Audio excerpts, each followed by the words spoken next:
On demande à son Allah de nous accorder le succès. Voilà. Et surtout l'adoration, bateau, c'est tellement important que si tu ne fais pas bien l'adoration, tout ce que tu fais est zéro. Imagine, tu pries, mais tu sais pas comment prendre l'attention. Tu pries matin, midi, soir, 5 fois par jour. Mais à cause de l'ablution qui n'est pas bien faite là, tout ça c'est zéro. Moi, le ramadan va venir, hein, il me calote le 10 sabado.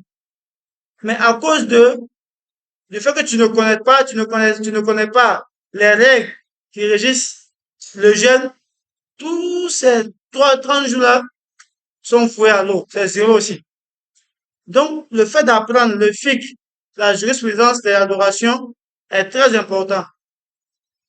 Et c'est pourquoi ça assure directement la foi. Après là, il est Allah, qu'est-ce qui vient? C'est le reste de l'adoration. La prière, le jeûne, la zakat, le hajj. Ouais, et puis ça, ce sont les adorations qui sont majeures après la foi. Parce que si tu as la foi, tu pries pas, tu n'es pas musulman. Tu as la foi, tu jeûnes pas, tu n'es pas musulman. Tu as la foi, tu as le moyen de faire la zakat, tu n'es pas zakat, tu n'es pas musulman. Tu as la foi, hein, tu as le moyen de faire le hajj, mais tu refuses de faire le hajj, tu n'es pas musulman. Donc, tout ça, c'est très important. Donc, c'est pourquoi on va rentrer dans ce livre-là qu'on appelle Al-Akhdari. Al-Akhdari, c'est un livre qui est connu, il n'est pas à présenter. Nos grands-pères ont utilisé, nos papas ont utilisé, nos grands frères ont utilisé. Ah, nous aussi, on continue d'utiliser. Parce que c'est résumé et puis c'est profitable. Hein, c'est résumé et puis c'est profitable. Donc, je conseille ça à tout le monde. C'est en arabe et puis c'est en français. Voilà. Si c'est pas en arabe, tu lis en français, tu peux essayer d'apprendre sur la connexion, tu peux trouver ta voix là-dedans. S'il y a un point que tu comprends pas, tu peux voir les imams, ils vont t'expliquer. Voilà, c'est comme ça. Et c'est le truc aussi, il faut apprendre ça aussi avec le sage pour qu'il puisse te donner certaines règles. C'est vrai, c'est écrit, mais ce que tu lis là, c'est pas forcément évident comme tu le penses. Ça a besoin d'autres d'explications. D'où le fait de toujours revenir aux ostages, aux savants, aux imams pour qu'ils puissent nous expliquer les livres.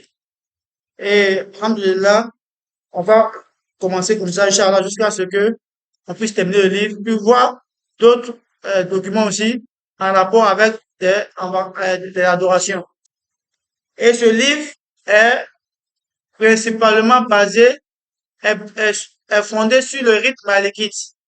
Voilà, est fondé sur le rite malikite. Donc, quand on dit est fondé sur le rite malikite, c'est-à-dire il y a d'autres rites. Selon d'autres rites, il y a Hanbalite, il y a Shafite, il y a, euh, comment ça, Hanafite. Mais là, c'est Malikite. Et pourquoi ce livre-là, parce que c'est ça qui est répandu chez nous, en Afrique de l'Ouest ici. Tu vas partir au Mali, en Guinée, au Sénégal, en Mauritanie, au Niger. C'est ça qu'ils utilisent. Ça, on commence. Eh, tu vois, au lieu de quitter dans ce que nos frères connaissent, et de partir dans ce qui est en Arabie Saoudite, d'autres là-bas, il faut commencer par ce que tout le monde a vu. Maintenant, montrer aussi après ça qu'il y a d'autres école juridique qui traite sur le même sujet-là. Ce n'est pas que demain, si tu vois quelqu'un en train de faire une manière de prendre la question qui n'est pas comme toi tu connais là, c'est pas que tu as dit, mais pourquoi lui prend la question comme ça? Pour lui, c'est pas bon, c'est pour moi qui est bon. Il faut savoir que l'islam a connu beaucoup d'écoles juridiques. Mais ceux qui sont répandus beaucoup, c'est les quatre là. Imam Abu Hanifa, Imam Shafi, Imam Malik, Imam Ahmad. Ces quatre écoles-là qui sont répandues. Et Imam Malik, son école est beaucoup répandue en Afrique ici. Hein? En Afrique du Nord, en Afrique du l'Ouest. Généralement, en Afrique, c'est Imam Malik qui est beaucoup répandu. Eh, tu vois. Mais, il faut montrer aussi aux gens qui suivent l'imam Malik, rahimahullah, qu'il y a d'autres imams qui ont enseigné aussi comment faire les adorations qui ne sont pas imam Malik. Et que imam Malik aussi a appris la science chez eux. Et que eux aussi ont pris la science chez imam Malik. Mais les compréhensions divergent. Mais la base, c'est la même chose. Ils vont pas te dire, oh, autre manière de prendre l'addition. Autre manière de faire Azan. C'est la même chose. Tu vois que c'est les détails seulement qui changent là-dedans. Selon la preuve que chacun a eue. On demande son temps de faciliter l'étude de ce livre-là, de nous accorder la bonne compréhension. Et normalement, quand on rentre dans ce livre-là, il faut que beaucoup de personnes assistent à cela. Parce que vous allez voir, au fur et à mesure qu'on avance, ça devient encore de plus en plus intéressant. Et les gens vont, chacun va se retrouver dedans. Hmm? Chacun va se retrouver dans ça. Si tu fais bien une adoration, tu vas savoir. Si tu fais mal une adoration aussi, tu vas savoir. Qu'Allah facilite et que nous pardonnons nos erreurs, tout d'abord la bonne compréhension. Donc, qui va lire ce qu'il a là-bas? Non, de fou. Non, faut laisser préface. Faut on dit, Allahumma salli ala Muhammad wa ala ali Muhammad, que le salut soit sur notre Seigneur Mohammed, sa famille, voilà. Hmm?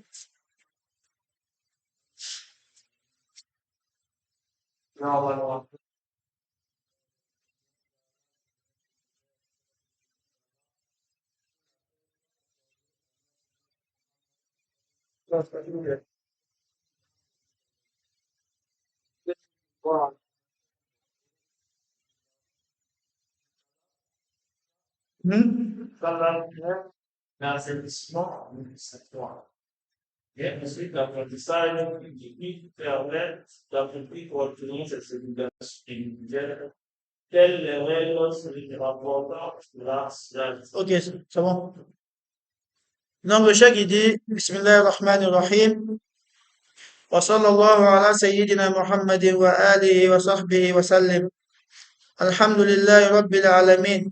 Wa salatu wa salam ala sayyidina Muhammad, khatam al-nabiyyin wa imam al-mursalin. Donc, le cheikh, il commence son livre par Bismillah ar-Rahman ar-Rahim. C'est ce qu'on appelle en arabe al-Basmala. Le fait de dire Bismillah, c'est al-Basmala. Le fait de dire Alhamdulillah, c'est Alhamdallah. Le fait de dire A'udhu billahi minash shaitanir rajim, c'est Al-Isti'adha. Ah, c'est bon? Le fait de dire Allahu Akbar, c'est At-Takbir. Le fait de dire La ilaha illallah, c'est At-Tahlil. At-Tahlil. Mhm. Donc, ça, c'est les appellations en arabe. Quand quelqu'un dit Bismillah, c'est il a fait quoi? La basmala. Quelqu'un dit A'udhu billah, il a fait quoi? Al-Isti'aza. Voilà. Donc, il a dit Bismillahir Rahmanir Rahim. Pourquoi il n'a pas commencé directement par wa salatu wa salam ala Rasulillah, mais il a dit Bismillahir Rahmanir Rahim. Il a suivi en cela Allah subhanahu wa ta'ala. Hein? Toutes les sourates du Coran sont précédées de quoi? De Bismillahir Rahmanir Rahim. À part la sourate Tauba. À part la sourate Tauba. Deux savants disent que son Bismillah c'est tout quoi? Dans sourate euh, où on parle de Mulk Suleiman, où il a écrit à la reine Balkis, hein, Innahu min Suleiman wa innahu Bismillahir Rahmanir Rahim. Donc, ça veut dire que le Bismillah qu'il n'a pas dit, Allah n'a pas dit dans Tauba, là, c'est ça qui se retrouve dans la sourate de Mulk Suleiman. Dans sourate, c'est quelle sourate où on parle de An-Naml, dans sourate An-Naml. Qu'est-ce qui se retrouve là-bas? Mais dans tous les cas, la sourate Tauba n'a pas de Bismillah ar-Rahman ar-Rahim. Et pourquoi les savants disent que c'était révélé dans un moment de colère, de trouble. Allah n'a pas mis Bismillah. Il dit Bara'atun min Allahi wa rasulihi et jusqu'à la fin. Allah se désavoue de Allah n'est pas avec. Donc, et puis ça montre que le musulman, tout ce qu'il doit faire, il doit dire Bismillah ar-Rahman ar-Rahim. Ibn al-Finfinke, il va t'amener la Torah. Pourquoi? Parce que le prophète Mohammed sallallahu alayhi wa sallam, il dit quoi? Il dit tous les actes toutes les choses, toutes les affaires sont nulles, sont caduques, n'ont pas de valeur. Na madame Nani, Bismillahirrahmanirrahim. C'est tout ce que tu as fait là. Si tu n'es pas Bismillahirrahmanirrahim là, il n'y a pas de baraka dedans, c'est coupé.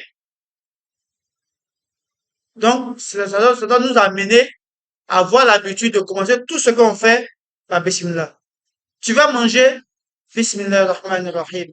Tu vas ouvrir un livre pour lire, Bismillahirrahmanirrahim. Tu vas commencer une réunion, Bismillahirrahmanirrahim. Pour attirer quoi? La baraka d'Allah subhanahu wa ta'ala dans l'assise. Pour attirer la baraka d'Allah subhanahu wa ta'ala dans la lecture. Pour attirer la baraka d'Allah subhanahu wa ta'ala dans ta nourriture. Et aussi, quand l'auteur commence par Bismillahirrahmanirrahim, il imite en cela le prophète Mohammed sallallahu alayhi wa sallam. Il est connu quand il écrivait les lettres pour envoyer au roi, au gouverneur des contrées pour qu'ils deviennent musulmans, il disait toujours quoi? Bismillahirrahmanirrahim min Muhammad Rasulullah. Il dit Bismillahirrahmanirrahim de la part de Muhammad, le messager d'Allah, devenez musulman. Toutes les lettres qu'il envoyait aux gens, c'est ce qu'il écrivait.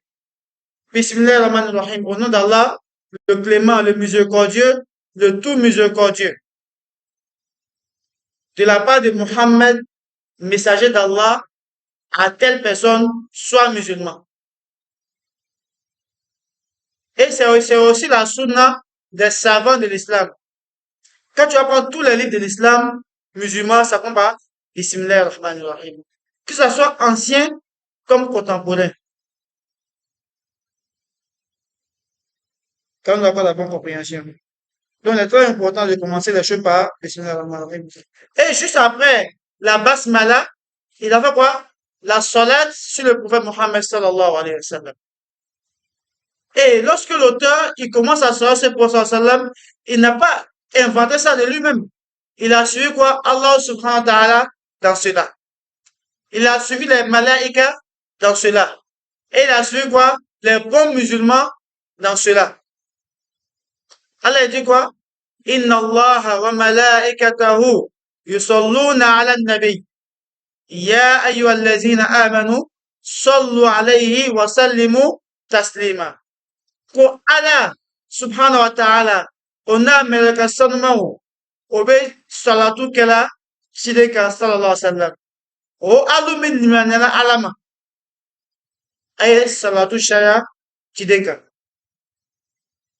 Allah dit quoi dans le Coran? Il dit, lui, Allah subhanahu wa ta'ala, il fait les prières sur le prophète Mohammed sallallahu alayhi wa sallam. Alors, il faut savoir que les prières du prophète sallallahu alayhi wa ta'ala sur le prophète, c'est quoi? C'est montrer sa place, sa valeur auprès des al-mala'ila, auprès des anges. Pour montrer sa grandeur aux anges. La prière des anges sur le prophète, c'est demander le pardon d'Allah pour le prophète, alayhi salam. Pour demander l'acceptation, pour que Allah puisse agréer le prophète Mohammed, sallallahu alayhi wa sallam. Et quand nous, les musulmans, on fait la salat sur le prophète sallam, c'est nous-mêmes, ça nous attire le bonheur. Parce que Allah, il montre notre prière au prophète. Ça montre notre importance, ça nous montre au prophète sallam. Et Allah, subhanahu wa ta'ala, il prie sur nous. Il nous bénit, il met la baraka dans tout ce qu'on fait. Par la salat, Allah subhanahu wa ta'ala, il enlève les angoisses. Il libère celui qui est affligé. Il accorde une issue favorable à celui qui n'a pas d'issue. Par la salat. C'est pourquoi il faut faire beaucoup la salat sur le prophète sallam à tout moment. Quand tu as la possibilité, dans des zikr, il faut qu'il y ait la salat sur le prophète là-dedans. Parce que ça regorge de noms bienfaits. On peut dire, qu'on ne peut pas dire. Mais chacun, selon son expérience, il verra ce que la salat lui apporte. Donc, il a dit, wa salatu wa salam ala sayyidina Muhammad. Il dit que la prière et les saluts d'Allah soient sur quoi? Sayyidina Muhammad. C'est quoi Sayyidina? C'est quoi? Sayyidina, notre maître. Notre maître. Et pourquoi il a dit notre maître Muhammad? Il n'a pas dit ala Nabina Muhammad. Il dit Sayyidina Muhammad. Parce que le prophète sallam a dit quoi? Il dit Anna Sayyid ibn Adam wa bila fakr ou wala fakr. Il dit je suis le maître des enfants de Adam sans orgueil. C'est-à-dire, il dit qu'Adam a demandé frère Nyonga au père patron, au Léchre Mohammed sallallahu alayhi wa sallam. Il est le plus glorieux, il est le plus valeureux des fils d'Adam. Ça, c'est Allah qui lui a donné ça.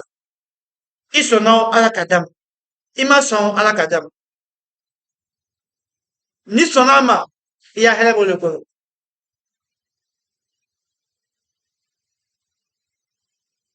Il dit, wa alihi, et que la prière soit sur la famille du prophète sallallahu alayhi wa sallam.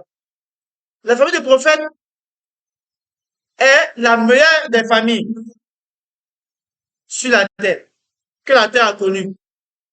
La famille du prophète qui a accepté l'islam est la meilleure des familles que la terre a connue. C'est le meilleur des hommes. Donc, il y a la sunna prophétique de faire la salat sur la famille du prophète. Et Allah aussi a distingué la famille du prophète parlant des femmes du prophète. Il dit quoi? Il dit, Ya nisa an-nabi, lestunna ka ahadim min an-nisa. Il dit, oh femmes du prophète, vous n'êtes pas comme les autres femmes. Si vous faites le bien là, Allah il multiplie ça comme il veut. Aussi, de manière il multiplie, si vous faites péché aussi là, il aggrave le péché aussi sur vous. Parce que vous n'êtes pas n'importe quelle famille. C'est de chez vous que l'islam sort. Donc vous devez être des exemples. Et ils ont été des exemples. C'est pourquoi on fait la salat sur eux. C'est pourquoi ils ont de la valeur. C'est pourquoi les compagnons partaient toujours voir la famille du prophète pour demander lorsqu'il y avait un problème. Donc, la famille du prophète est une famille à être respectée. Donc, elle mérite aussi la salat sur elle, comme Rasoul l'a enseigné. Sallallahu alayhi wa sallam.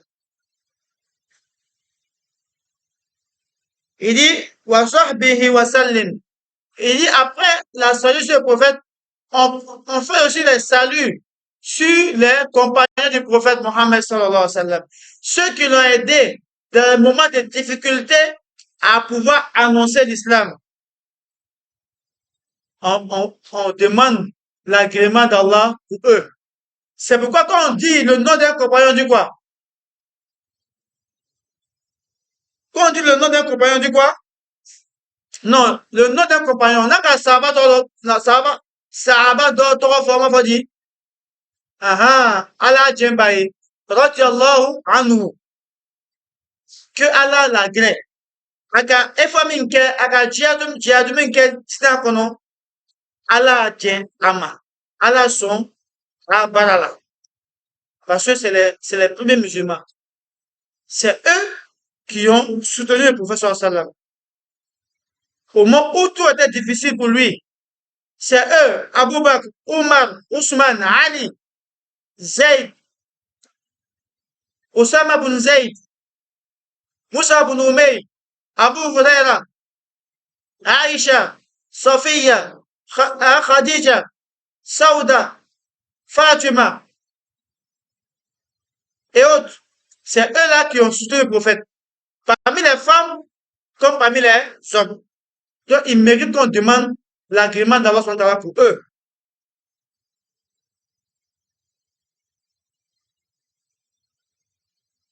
Après cela, après la salat sur le prophète sallam, suivez dans le livre, après la salat sur sa famille, sur ses compagnons, il dit quoi? Alhamdulillahi Rabbil Alamin. Ah ben, Allah t'en a. abana baraka nyina bismillah fola, abana baraka nyina soratu fola, abo dit Alhamdulillahi Rabbil Alamin. Et en cela aussi, il n'a pas inventé cela. Il a suivi Allah subhanahu wa ta'ala dans cela. La première sourate du Coran commence par quoi? Bismillahir Rahmanir Rahim, Alhamdulillahi Rabbil Alamin.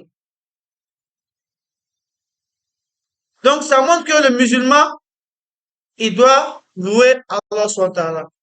Avec Allah, il doit rendre gloire à Allah subhanahu wa ta'ala. Il dit Alhamdulillah Rabbil Alamin.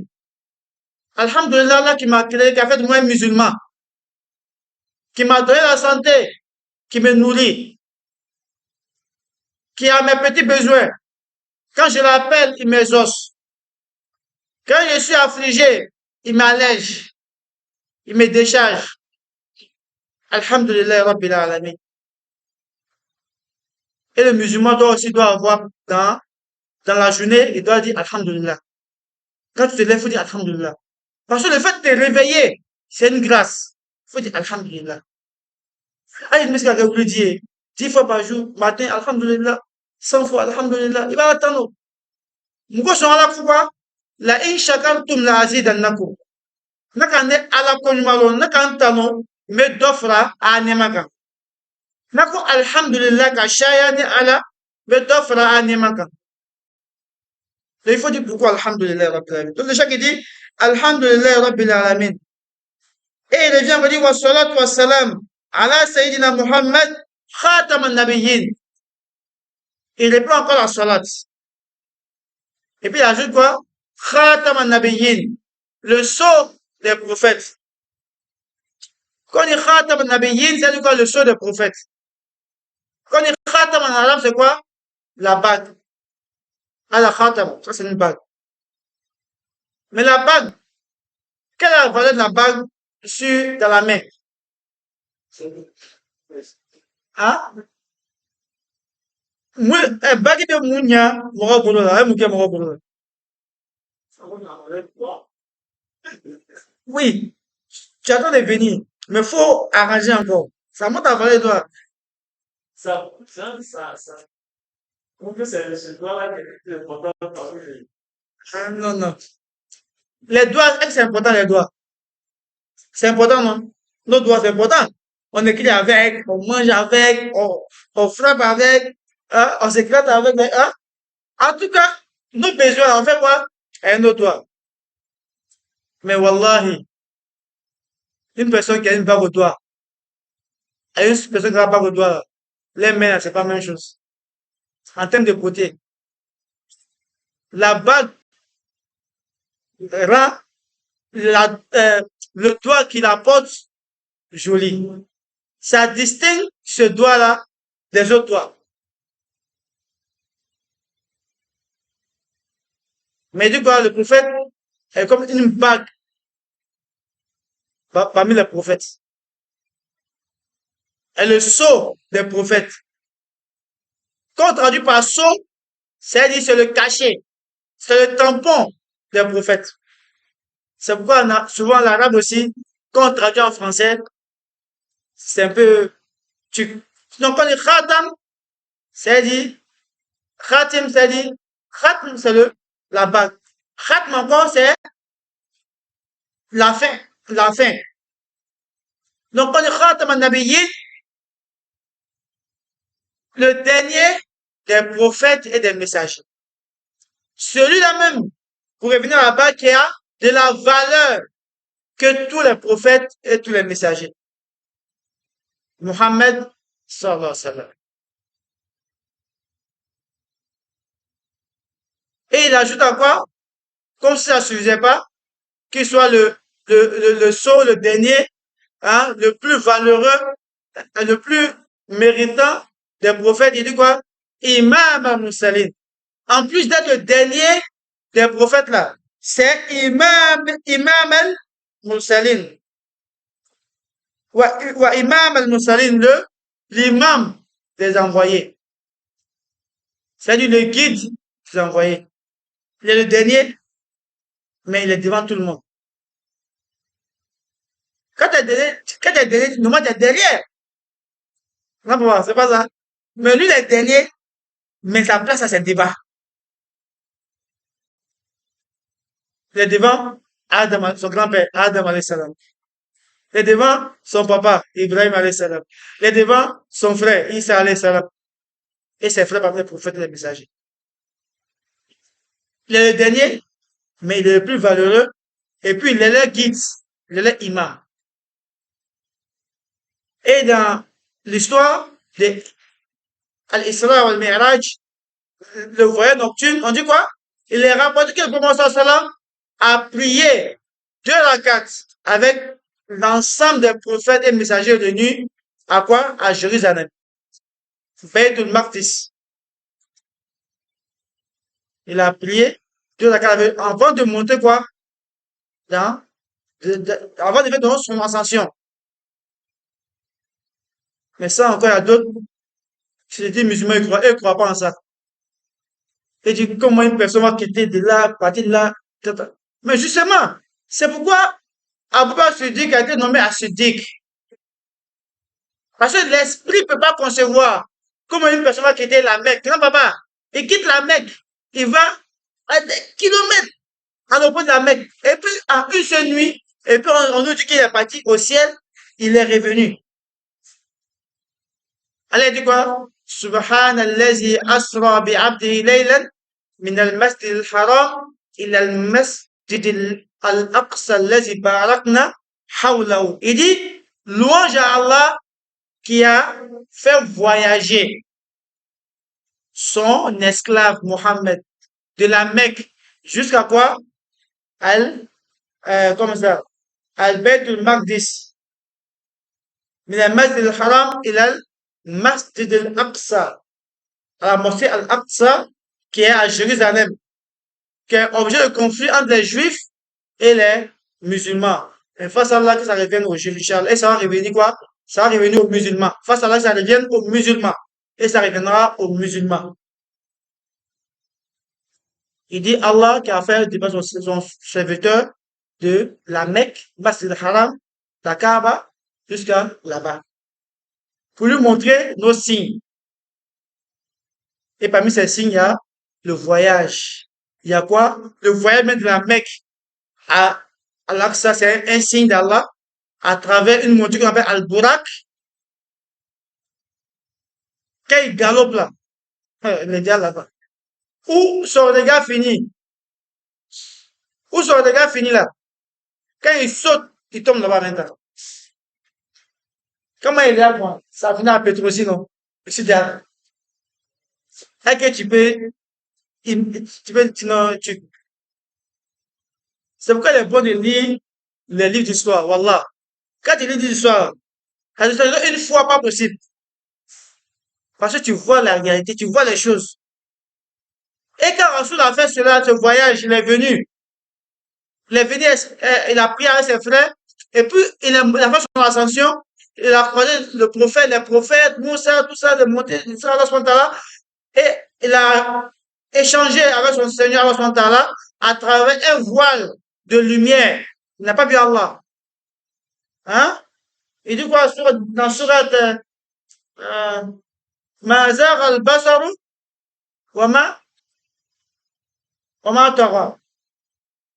Il dit son regard il ne sait pas, c'est-à-dire il regardait le voile. C'est-à-dire il n'a pas fait comme ça. Tellement il était. Faut le verset wa najmi idha hawa ma dalla sahibukum ma ghawa wa ma yantiqu an hawa in huwa wahyu yuha allama shadidul quwwa dhu mirradin fastawa ufq al-a'la thumma dana wa tadalla wa kada qaba qawsayn aw adna. Il dit quoi? Il était à un, c'est-à-dire la distance du pays Allah là, on peut compter. Mais c'est un voile qui les séparait. Et Allah, il a dit quoi? At-tahiyyatu lillah wa salawatu wa tayyibat. Allah a dit quoi? Assalamu alayka ayyuhan nabi wa rahmatullahi wa barakatuh. Et puis, c'est de là que le kataya vient. Et après, la prière est descendue, l'histoire, après l'histoire, Moussa et Salah dit, ah, quand vous comptez, faut diminuer ça. Même ça encore, d'autres ne croient pas en ça. Ça, c'est leur problème. C'est pourquoi elle dit quoi? Le Coran, là, c'est pour ceux qui ont la foi à l'invisible. Ce que ta tête pas comprendre, là. Si tu sais, tu crois en Allah, là, faut comprendre ça comme ça. Ah, ah. Donc, il a fait son ascension dans ça. Donc, il a fait prier quoi? Les prophètes et les messagers à Beth Maqdis. Donc, il a été imam des prophètes et messagers. Et Yom Al-Qiyamah, c'est lui qui sera devant aussi.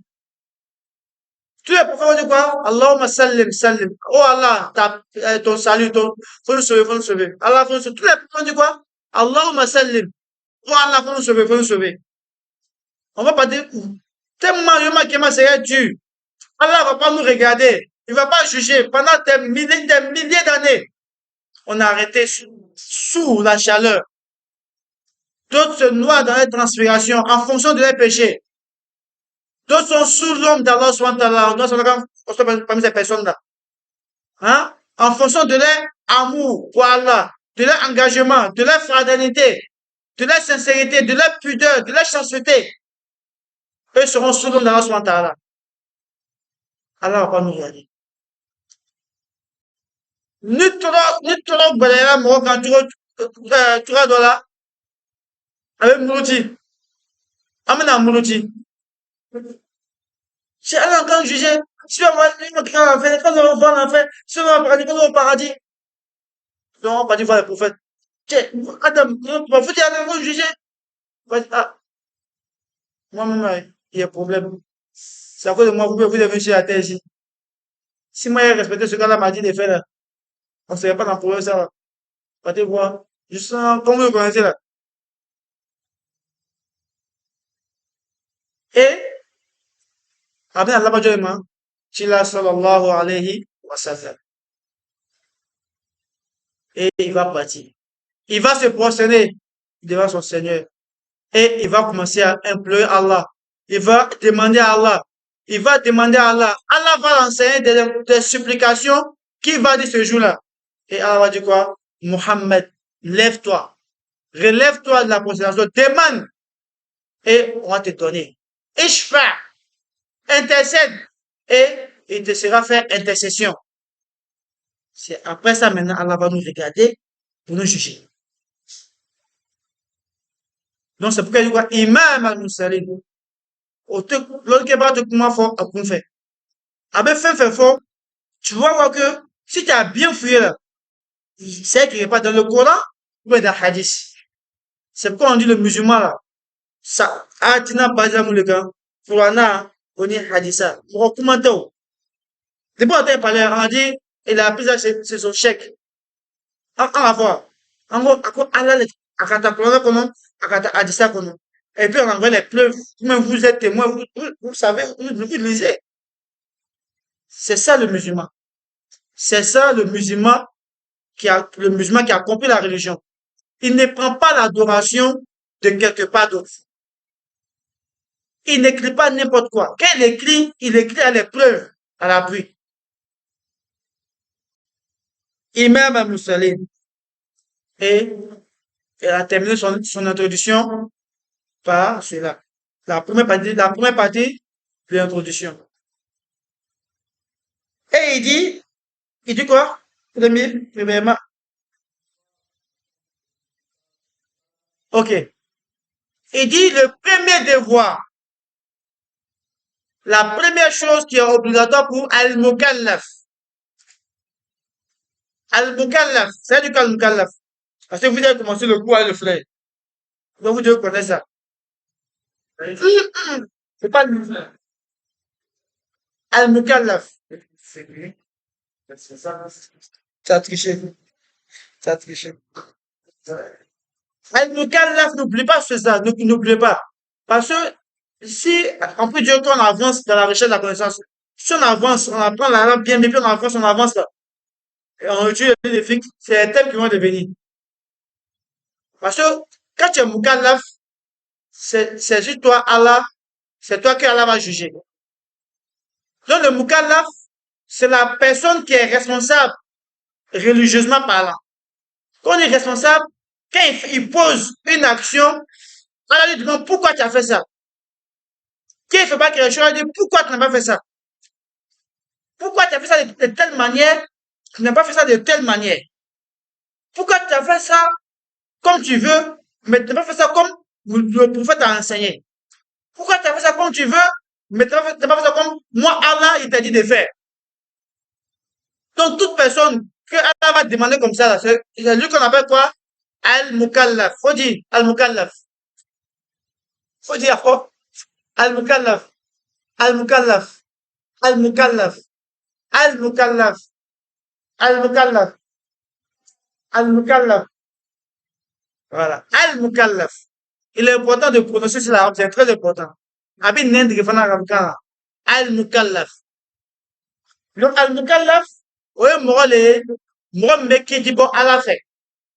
Donc, on va, il a tout le monde doit fana, au lieu de quitter bon. S'il y a une personne qui est responsable, ça veut dire qu'il y a une personne qui n'est pas quoi? Qui n'est pas responsable dans la religion. Maintenant, qui est le Mukallaf? Le Mukallaf, c'est une personne, un enfant. Ouais, ça commence dans l'adolescence. C'est un enfant qui est devenu pubère.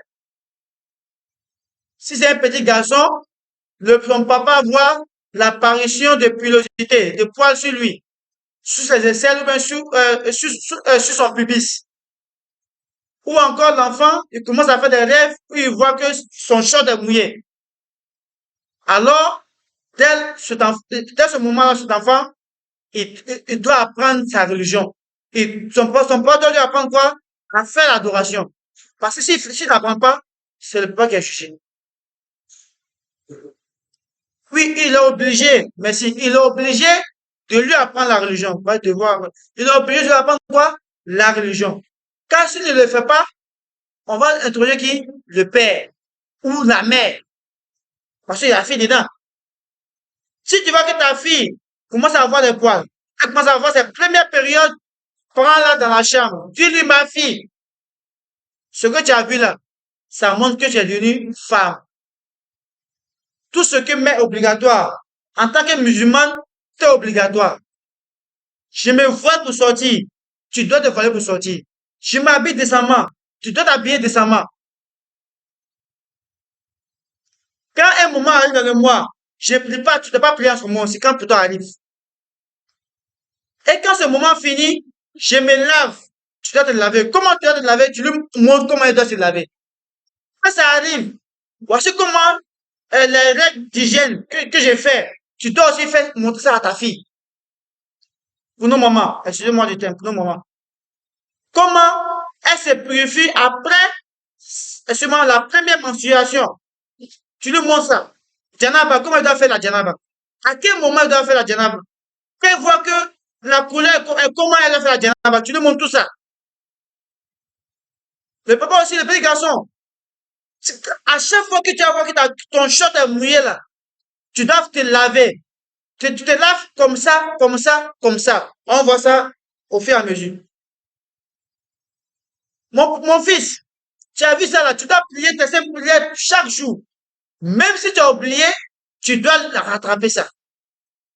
À partir de ce moment-là, tu dois être un enfant qui est décent, qui s'habille décemment, qui respecte, qui ne suit pas les gens, qui doit apprendre sa religion. Et les bienséances de l'islam, tu dois montrer ça aux petits garçons et à ta fille. Parce que quoi, ils sont rentrés dans la puberté maintenant. Allah les juge. Faut pas dire non à ma son flou, alors qu'elle voit ses premières menstruations. Alors qu'elle a déjà vu sa première menstruation. Non. Tu dois l'amener à jeûner tout le ramadan. Même si elle est encore enfant, devant toi, oui, tu la motives à jeûner tout.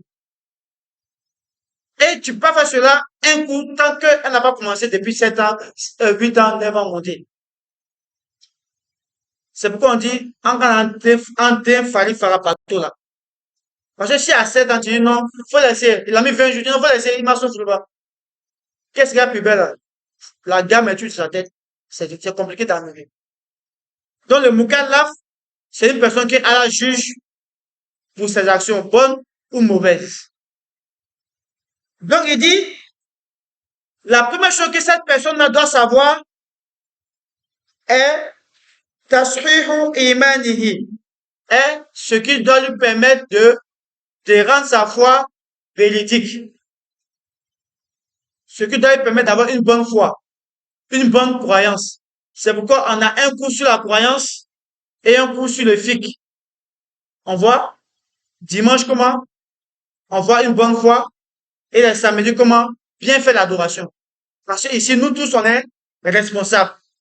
Nous tous, on sera jugés en fonction de nos actions bonnes ou mauvaises. Donc, on doit apprendre la bonne foi islamique, la bonne croyance islamique. Et cela s'apprend dans les livres des Aqidah, les livres qui parlent de la foi. On va s'arrêter sur ce point. Subhanakallah wa bihamdik. نشهد أن لا إله إلا أنت نستغفرك ونتوب إليك اللهم صل على محمد وعلى آل محمد كما صليت على إبراهيم وعلى آل إبراهيم وبارك على محمد وعلى آل محمد كما باركت على إبراهيم وعلى آل إبراهيم سبحانك اللهم وبحمدك نشهد أن لا إله إلا أنت نستغفرك ونتوب إليك صل سبحان ربك رب العزة عما يصفون والسلام على المرسلين الحمد لله رب العالمين